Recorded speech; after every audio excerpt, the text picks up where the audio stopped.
Whether you're searching for the lost, or you've become lost yourself, these situations might lead you to some terrifying discoveries. Today, I've got allegedly true scary stories about the horrifying things found during search and rescue, from both the perspective of the lost or those searching. Enjoy, and remember to send me your scary stories at darkstories.org. I'm looking for stories about crawlers, those creepy pale humanoid creatures that lurk in the woods and abandoned places. The comment of the day comes to us from a viewer by the username of Elizabeth Hill. From my previous episode about disturbing things seen in Louisiana. I used to bartend in the French Quarter. The dungeon didn't even open until midnight, so I kept odd hours. There are people that you see on quiet streets. You don't hear them. You can barely see them without staring, but they have that presence. They belong there more than you. My reply? I don't know what the dungeon is, but it sounds extremely eerie. I've never been to Louisiana, but I think it's about time I get out of the house. Leave an interesting comment and I might reply to it in a future episode. Now, let's begin.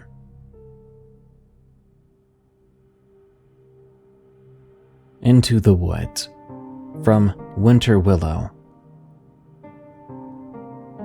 It all happened so fast that I'm still wrapping my mind around it. Any plausible explanations fall short. Here in Mississippi, we've become accustomed to hurricanes, tornadoes, and floods, so the fact that a Category 2 hurricane was heading our way didn't raise any concern. After Hurricane Katrina, no Category 2 is going to make us up and leave our homes. On that morning, I'd awakened to the usual morning sickness that I'd become used to during this pregnancy. My husband came to check on me, and after assuring that I was fine, he wandered back outside to begin tightening loose things down in preparation for the approaching storm. As I lay down in my bed, my phone rang on the dresser beside me. "Hello?" I answered, wondering who could be calling me this early on a Sunday. The number displayed was unfamiliar to me. "Is this Mrs. Maddie Winter?" a gruff voice asked. "This is she. How can I help you?" I answered, a little concerned. "Yes, ma'am. This is Ranger Jim here at Lake Geiger," he explained. "Are you any relation to a Mr. Paul Randall?" The name he gave me was of my Uncle Paul. I knew that he had a fishing spot there at Lake Geiger. "Yes, sir, I'm his niece. Is he okay?" I cautiously asked. "Well, ma'am, to be honest, we don't know for sure quite yet. You see, we can't find him." He trailed off to gauge my response. My heart rose to my throat hearing him say this. A mix of confusion and panic came rushing through me, and tears began welling up in my eyes as he calmly explained to me the few details they had. He said that some fishermen called in a report of a ghost boat circling the backside of the lake. Rangers managed to catch the vessel and board it to switch it off. They found 2 unopened beers, fishing gear, and a life preserver. They made rounds on the lake to search for my uncle, but with no luck. They found his truck parked in the usual spot, with the doors unlocked, and all his information in the middle compartment. Ranger Jim assured me that his team would keep searching the lake as much as they could, but it would be helpful if I came to the lake and filled out some paperwork. "I'm on my way," I managed in a hurried tone as I yanked my closet open, grabbing for my clothes and water boots. I hung up the phone, throwing it into my bag. As I made it out the door, I bumped into my husband, Greg. He could see I was distressed. He pulled me into his arms and held me tight. "Honey, what's wrong? Are you okay? Is it the baby?" he asked, startled. My husband was always such a strong man, truly a Mr. Fix-It. Any issue that arose, he would be there to solve it. At that moment, I could barely explain what the ranger had told me. "Okay, Maddie, let's keep calm and call your grandparents to let them know, and I'll drive you there. I was 8.5 months pregnant with our first child. I was happily surprised, but I'll admit, we were not expecting to start our family so soon after getting married. We'd been together 5 years before our wedding last year.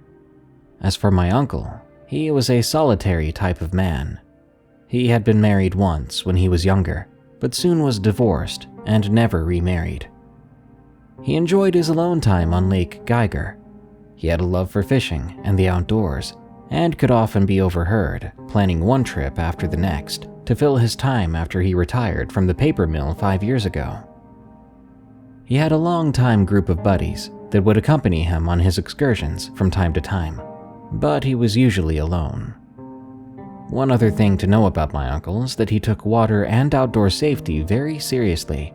He always came prepared for the worst. I'd lost touch with him in the past few months, as I became so busy planning for the arrival of my first child. I'm sure he understood. Having no children of his own, he practically adopted his nieces and nephews. He was always taking us outside and showing us the joys of hunting, fishing, and camping. That's why to hear that he was missing was a shock to my system. During the 45-minute car ride to the lake, I couldn't help but play the ranger's words over and over in my mind, trying to come up with a rational explanation for all this. The life preserver was found in the boat. This was devastating to me, because I knew how out of character that was for him. If he had fallen out of the boat without the life preserver, I don't think it would have been a big deal to him, as my uncle was a terrific swimmer, and the lake was not all that deep. He always left his truck unlocked, and he never carried his old flip phone with him onto the lake out of fear of dropping it in the water. As we approached the lake, we could see the park ranger vehicles and some local police units. My heart sank as a rather chubby ranger slowly approached my husband and I. "Are you the niece I spoke with on the phone?" I recognized him as Ranger Jim by the gruffness of his voice. Yes, I am. Do you have any news? Have you found my uncle yet?" I inquired, trying to keep the panic from escaping my body. "No, ma'am. No luck yet, I'm afraid," he answered, looking downward. My husband stepped away to answer the calls that were now flooding in from my family. "We have a search party out still searching the shorelines and bog. If he's out there, we're going to find him, don't you worry." He glanced at my broad belly before excusing himself to answer a phone call. A nice red-haired lady approached my husband and I. She was wearing a park ranger uniform. She introduced herself as Carly, informing us that we could stay in one of the cabins on the lake free of charge until the search was over. So we settled in. I sat down, filling out the paperwork that the ranger had given me. Sitting at the desk in front of a large bay window overlooking the lake, I couldn't help but think we should have found him by now. The lakes here in South Mississippi are not very large, not like the Great Lakes or anything that immense. "He's been missing for 6 hours now," I told my husband as I watched him slip on his wading boots. "I'm gonna go help look for him. You need to rest here, Maddie. I don't want you out searching. It's not good for you and the baby to be stressing out. I'm sure old Paul is fine. Just a little skint up, perhaps." He kissed my forehead as he left through the door of the cabin. Hours dragged by, and the night fell. I sat on the porch looking out into the dark when my phone rang. "Hello?" But no one answered, just a scratchy static, like the speaker was underwater. "Hello?" I called into the phone even louder. When I was right on the verge of hanging up, through the eerie static, I swear I could have heard a voice struggling to get through. I recognized that voice. My Uncle Paul. "Uncle Paul? Is that you? Where are you?" My voice trembled with excitement at hearing that my uncle was still alive. I listened closely. "In the woods." That was the only thing I could make out. "We have people searching for you. They'll find you soon, just hang in there," I yelled before the phone cut out. Just then, my husband pulled into the driveway. Past him, I could see telltale storm clouds building from the Gulf.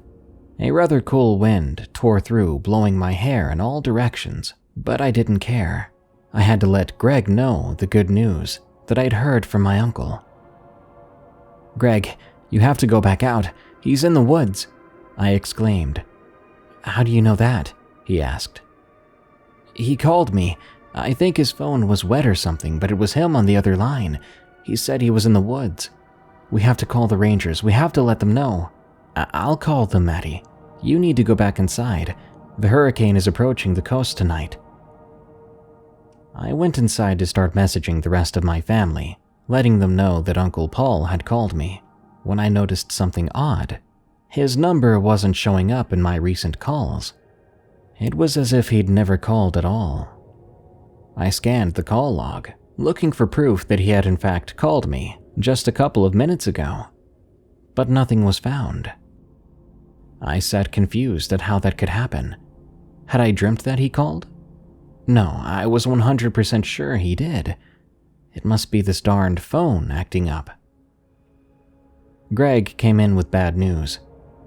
"Maddie, we can't go back out tonight. The weather's getting worse by the minute, and we can endanger other people." "But Greg, he's out there, and he could be hurt. We have to keep going for a while longer."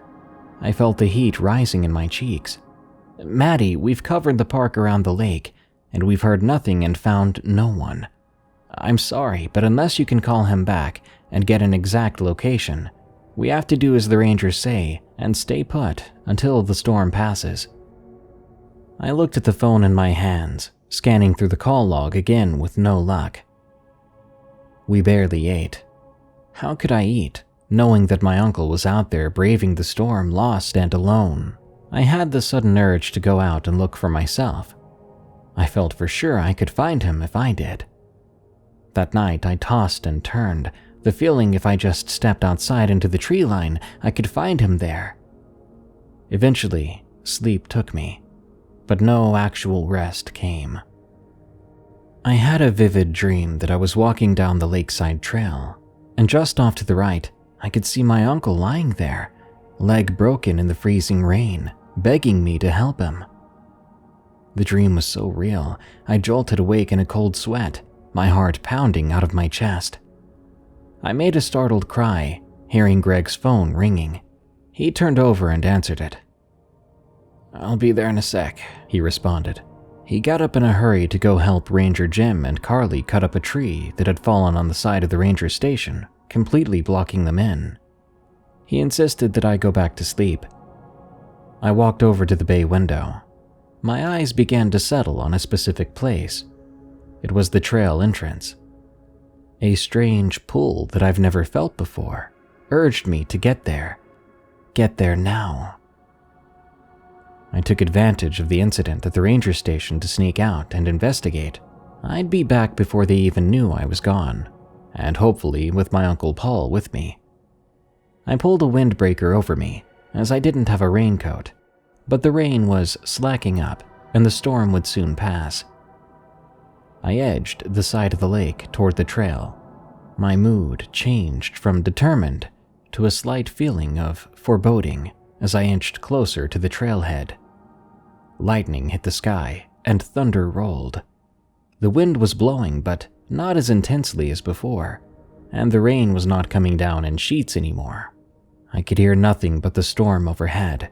I wrapped my arms around my tight tummy. The baby felt as if he was going backwards into my spine, and a nauseous feeling hit me hard. I stepped closer, thinking the sooner I checked the area, the sooner I could get back. My mind kept replaying that dream, trying to pinpoint where he might be. The trail was dark, and the wind from the storm caused a howling noise. At least, that's what I was hoping it was. We do have bears in these parts, but they are rare. Black panthers are rumored to roam, but I've only supposedly heard one once, and never seen one. The bend of the trail was coming up. I'd been on this trail a few times before, but not recently. The pain in my stomach intensified, and the cold was setting in. I began to worry that I was putting myself and my unborn child at risk.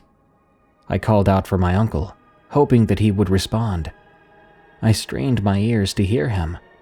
I was about to give up when I heard a low voice in the near distance. "Maddie, I'm over here. I'm hurt." The voice sounded like my uncle, but at the same time, it didn't. Something about the voice unnerved me. I felt that I should follow to make sure that it wasn't him, crying out for me. I paced myself, calling back to him. "Where are you?" I shouted at the top of my lungs. My teeth were chattering as I pulled the windbreaker tighter around my belly to keep the baby and I warm. A sensation crawled up my spine. I felt intense fear and dread. I stood there, frozen in that spot, too afraid to look behind me. I heard nothing more than my heart in my chest and the heaviness of my breathing. I listened, waiting for the weird feeling to pass. The baby was still as well. He went from kicking feverishly to perfectly calm. Suddenly, a figure emerged from the trees. It had the shape of a man, but as it grew closer, I began to shake uncontrollably. It had no feature of any human. There was a big smile on its face, lined with sharp, coned teeth. Its arms were longer than they should have been, and loosely hanging at its side. Its gangly legs looked painfully thin, and its head was tilted at an uncomfortable angle. What bothered me the most was the eyes. Very large, dark sockets with one gray eye and one pure black. The gray eye almost looked human, but it was larger than any human's eye should be. It stood out in comparison to the black orb adjacent to it. Seconds felt like hours as this thing watched me. I trembled. Slowly, I saw its gaze drift downward to my swollen belly. Instinctively, I threw my arms over it to shield my child. It focused its intense gaze back up at me as it took a step closer, towering over my short stature. My mind was screaming at me to run for my life, but my feet felt heavy and refused to budge. The thing finally spoke, but not audibly. It spoke without sound, like its voice was channeling into my brain. "Into the woods." The voice growled, then made the most sickening laugh that I could ever have imagined. It reached a bony pale hand towards my belly, lightly dragging its disgusting nails over my stomach, still looking at me with that creepy smile. The touch snapped me out of my trance, and fight or flight kicked in. I bolted away from the thing as fast as I could. I could hear tree bark being scraped and slashed at on both sides of the trail. In my mind, I could hear it taunting me with its wicked laugh. I felt my skin on my arms tear and the warm blood oozing down them. I saw the end of the trail in sight, moonlight shine down into the clearing. It was so close, just a second more and maybe this thing would let me go. My heart pounded, and I could feel pain in my belly like I'd never felt. My lungs burned as I approached my only exit. Then, just when I was about to bust out of the woods, it appeared in front of me, blocking my way. I almost fell backward from the shock. It could have caught me if it wanted to. It was just toying with me now. "What do you want?" I cried in fear and despair. I saw it reach its hand out toward me once again. "Leave me alone! Let me go!" I begged the soulless thing. How could I expect mercy from something I was sure had never been human, or even animal for that matter? It was something that I knew should not exist anywhere but the underworld itself. Its smile suddenly widened even more across its face as I backed away. A light bounced around behind it, catching my attention for a split second. When I refocused, it was gone. Flashlights and voices were the last things I remembered. The pain in my belly caused me to collapse. I was rushed to the local hospital by the rangers and my husband. They kept asking me what happened. and all I could say was "into the woods" over and over again. I awoke 3 days later. I didn't know what to say. Greg berated me for my irresponsible decision. The doctor said that the baby was fine, though, and seemed healthy, which was a huge relief. I lay awake in the hospital, thinking of that night, trying to make it all make sense, but no matter what I told myself, I knew deep down that nothing made sense. The thing I saw was real, but I knew that if I told my story, people would think that I was crazy, or making it up to cover up my foolishness. I wish that was the case. They asked me what happened to cause the scratches on my arms and legs, and I told them I had gotten lost looking for my uncle, and in a panic, underbrush must have scraped them. The next morning, while I was still in the hospital, the search continued for Uncle Paul. He was soon found, not far from the bend in the trail. He had been slashed all over his body. He must have crawled out of the lake and made it to the edge of the trail before expiring. The coroner couldn't say for sure what caused all the damage on his body, especially the wide gaping slit along his mouth, ear to ear, like a smile, like that thing had. The theory was that perhaps he fell out of the boat and was subsequently hit by a propeller by unsuspecting boaters on the lake. The autopsy also showed that he died the day he went missing, and that he had only survived a few hours after that. His flip phone was located in his pocket, but no information could be recovered. I took the news better than expected, as my experience had numbed me to any shock that I could have felt. The only thing I knew for sure was that whatever that thing was had killed my uncle, and for some unknown reason it lured me out to it. Why didn't it do the same to me, I wondered.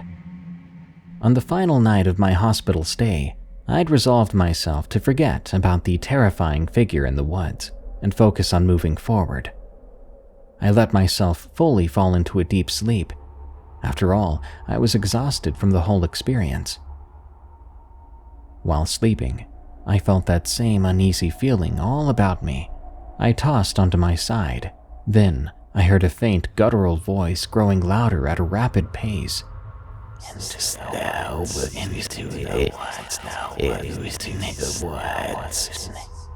I sat up with a start. As soon as I did, I felt a sharp pain cut through my lower abdomen. I lurched forward hard, screaming at the top of my lungs. Greg rushed to my side, calling frantically for a nurse. The rest was a blur of pain and exertion, but 3 hours later, I gave birth to a healthy baby boy. I felt a rush of relief to hear his little cry. My husband proudly cut the cord, whilst I lay back. For the first time since my uncle went missing, I felt myself smile. The moment that every mother dreams about was upon me as they lay him in my arms. I looked over his perfectly formed body as he wrapped his tiny fingers around mine. But when he opened his eyes, a cascade of emotion filled my mind and body. He had his dad's one perfect green eye, while the other was an ominously familiar gray eye. I felt tears of disbelief fill my eyes as I stared into his. He then looked up at me and smiled.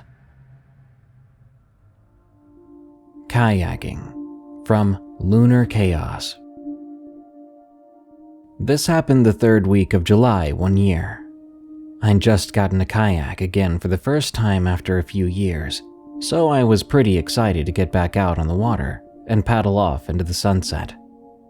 I made a list of all the necessary things I'd take with me to plan a camping trip that would require me to kayak out across a river and post up somewhere off the shore that was more secluded so I could stay out of sight. 1 hour of straight paddling, with short breaks to admire how calm the river was, how the water looked like glass. The further and further you went out, there was quite an eerie beauty to it. It was very tranquil. After that hour of paddling, I eventually reached the other side of the river, which seemed to be about a 3 to 4 mile wide bank, and I could just barely see on the horizon the beach and marina that I launched from. Anything aside from the trees were barely visible. Being out there alone really amplified the distances between things when I began to think about it. Nonetheless, I found a decent spot to set up camp for the night, and I actually got to enjoy some kayaking without the weight of my gear slowing me down. Turns out that little kayak is quite a torpedo in the water. Once I got used to the balance and motions of staying in the boat, not committing the biggest flip mistake ever, I noticed where I was. It was shallow in this area, and my oar easily touched the bottom. The ground was really soft there, like quicksand. Not really an ideal place to get stuck, so far out and all by yourself, so I tried to make as best an effort to avoid as much of it as I could. Alas, not all things were meant to be. That's not even the worst part of this story. When I went back out on foot to explore, I got stuck about up to my knees in this quickish sand. I'm not gonna lie. I began to panic when I tried to move, and just only sank. It felt like something straight out of a cartoon, only with the reality that my life was at stake. With some quick thinking, the presence of my battle buddy Mr. Stick, and the back catalog of Bear Grylls videos I've seen since I was a wee lad, I managed to use the stick as leverage to lift and pull me out, slowly but surely. I managed to escape. That was my sign for the night to just call it in. But what happened through the night is its own story, because I don't entirely think I was alone out there. I heard something akin to someone screaming. It got farther and farther away, which was odd because I'm in the middle of what might be a marshland, and the nearest road is about 10 miles from me. So who would be out here when the sun goes down just screaming? I tried to plug my ears the best I could until the screams stopped, or until I passed out from being sleepy, whichever came first. The next morning, when I woke up, I noticed things were moved around. The fishing line I had set out was snapped. There were small footprints on the sand where I got stuck at. One of my paddles were nearly down the stream. If it hadn't been leashed to my kayak, that would have been a bad situation. But not as bad as what was to come.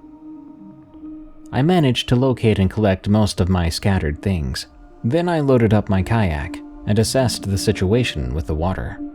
It was calm, like glass, which was a good thing because the air was calm, the water was calm. It was a picturesque kayaking environment. It would be an easy trip back. I didn't have my phone to check the weather, since it had died and I forgot my battery pack to charge it. I had a 12 noon deadline to make it back to where I launched from, so I could get picked up. It's always good to have a plan with someone back home in case stuff hits the fan. And unfortunately, it did. Hard. I spent about 20 minutes paddling back to my launch site. I'd say maybe I got about half a mile away with about 2 to 3 miles to go. I should have been back before noon since I got up extra early to beat the tides, to make sure I had time to get there without making my ride wait too long. Shortly after I tried to gauge the distance I had left to travel, I got hit with a really strong gust of wind. This meant one of two things to me. Either I just got a convenient source of wind power, or this wind is about to get turbulent, which meant the river was going to go from calm like glass to something more violent, which wasn't good.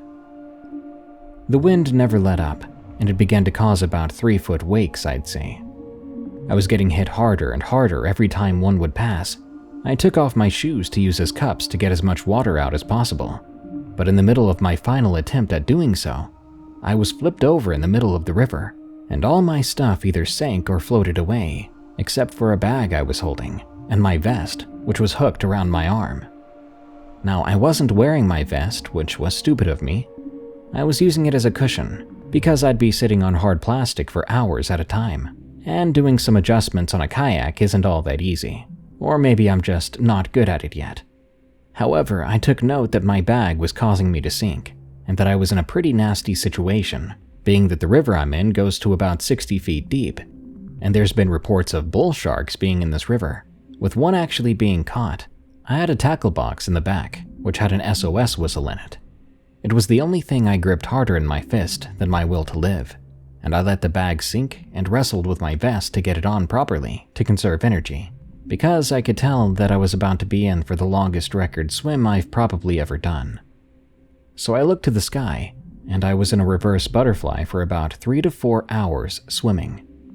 From my estimate, I'd left around 7 a.m., paddling for a half an hour, flipped over, and was swimming for the rest of the way. One of the final moments when I'd been swimming, I was checking my distance to see how far along I was. I was making moderate progress getting back to shore, but with how much the current had sent me along, I was about 5 to 6 miles away from where I was supposed to be, and I had nothing to work with but a whistle and a drive to go forward. When I continued swimming, I got completely submerged by a wave, and while underwater, I could hear the motor of a boat. When I surfaced, I saw that there was a boat directly in front of me, closing in at about 100 feet. I had to get out of the way quick, or this thing was going to hit me. I think I was only about 2 feet away from the hull when it passed by me. I shook the water out of my whistle and blew it so hard. Luckily, it was loud enough to get their attention. Once the lady on the boat pointed at me, I felt relieved, like I finally got spotted and I could finally get out of that water. I didn't know how much strength my body had left until I tried to climb onto the boat. It seemed like my whole body was on autopilot for so long that I didn't have the strength to do anything but maintain the motion to get out. They called the DNR and made a report on what happened. I was seen by an ambulance and had my vitals checked. Nothing was wrong with me aside from just having fatigue from swimming for so long. And honestly, maybe it was the adrenaline, but the fatigue didn't come until after I was on dry land. I just remember being exhausted and wanting to take a nap. Definitely one of the more intense experiences I faced yet. And it was pretty fun, as weird as it sounds, to have your will to fight for your mortality tested. I oddly felt more human afterwards. It is strange. This last story is a repeat from an episode several years ago. My creepy search and rescue story. Submitted by Danielle D. I had this experience when I was very young, and it has certainly left a massive impact on my life. I was 16 at the time of this story. Now, I'm about 5'4" and 100 pounds, and I've been walking and hiking all my life. I live in a remote farming village in England, and for the most part the place was boring and dull, but one of the things I enjoyed the most was getting to join the local search and rescue unit. I enjoyed learning and helping people, and it gave me something to do besides going to school and coming home. It was there that I met my one and only friend. Let's call him Luke. He was a lad at the school which every girl drooled over, but I never saw him as that. He was about 6.5 feet tall and a major gym nut who loved playing tricks on me. It was the middle of summer and I'd been at the search and rescue headquarters all day studying maps of the local area. My eyes were beginning to ache, so I took a break and went over to the soda machine to get a drink. I was about to sit down to have a drink when we got an emergency call over the radio that there had been a missing couple who had last been spotted going over Devil's Canyon, which is the most dangerous place and is only for advanced hikers. I should know, I was out there before and I ended up breaking my arm. We geared up and then we had a briefing, and we were all out there in 25 minutes. Luckily for us, they had left their phone on, so we had the local police trace the call. My father wasn't too happy with me going up there. He's the chief of police for our town, and he gave me a very stern warning to stick to the group. When we finally reached the hills, it was dusk, and we were burning daylight. We took the north route that set us through the backbone of the hills. We had been for an hour walking and scanning our flashlights in every direction, every valley, and behind every rock. Yet still there was nothing. I was starting to panic, and I was praying that we would find them soon. Darkness had now fallen, and we were surrounded by dark, looming hills. I stepped up to look at the waterfall where teens like to gather and drink beer, but still they weren't there. The wind seemed to pick up as I headed back down. I hurried to catch back up with the group while I pulled my hoodie tighter to my body. I wasn't worried. I'd studied and walked the whole of this path a million times, so I never felt scared or frightened. The worst thing we had out here, really, was foxes. They might jump out of nowhere, but they would instantly run away from you. I found a stick along the path. I took it with me to help me traverse the terrain. I figured that the group must have been waiting in the clearing up ahead, so I made my way, and I was surprised to see that all the usual dead debris that littered the ground had been removed. The whole area had been cleaned. This was strange because no one was supposed to interfere with anything like that.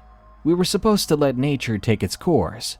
For example, if a tree fell in the forest, you're not supposed to move it, unless of course it's blocking a road or trail.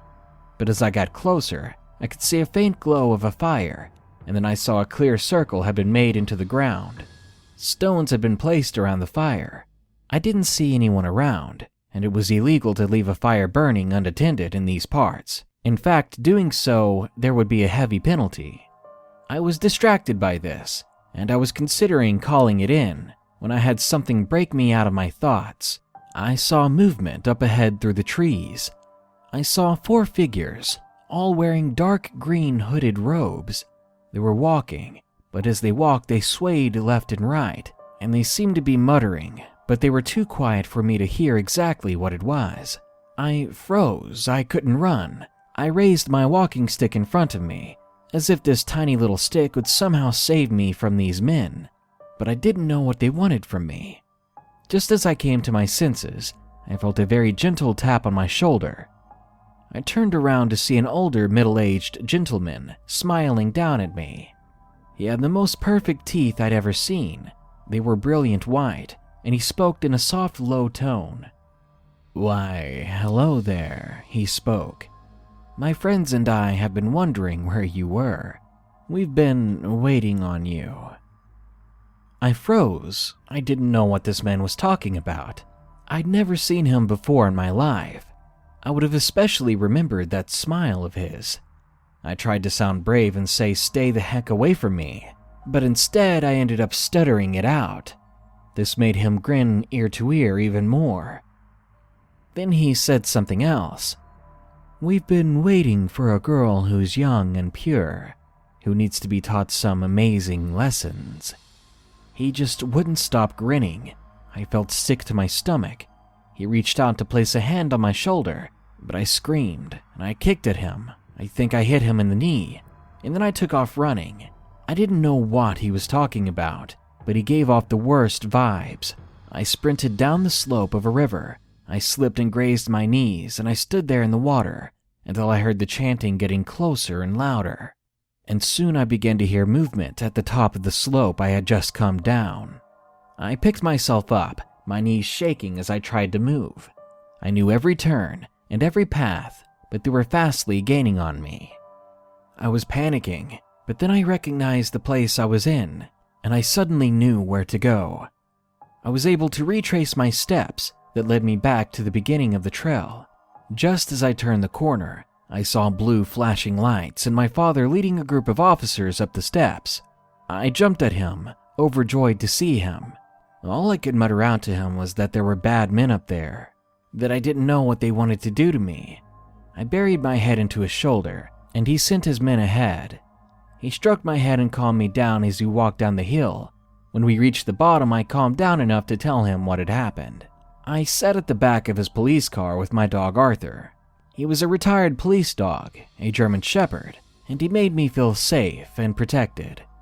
Well, I'm sad to say that they didn't find the men that I saw that night, but they did find a bit of torn green material from their robes, and they saw the place they had set up because they left the fire there to burn out unattended. When I was old enough, I moved away from that area. I've got my own family now. I ended up with Luke, and we have 2 beautiful sons, and I still will never leave his side when we go on walks.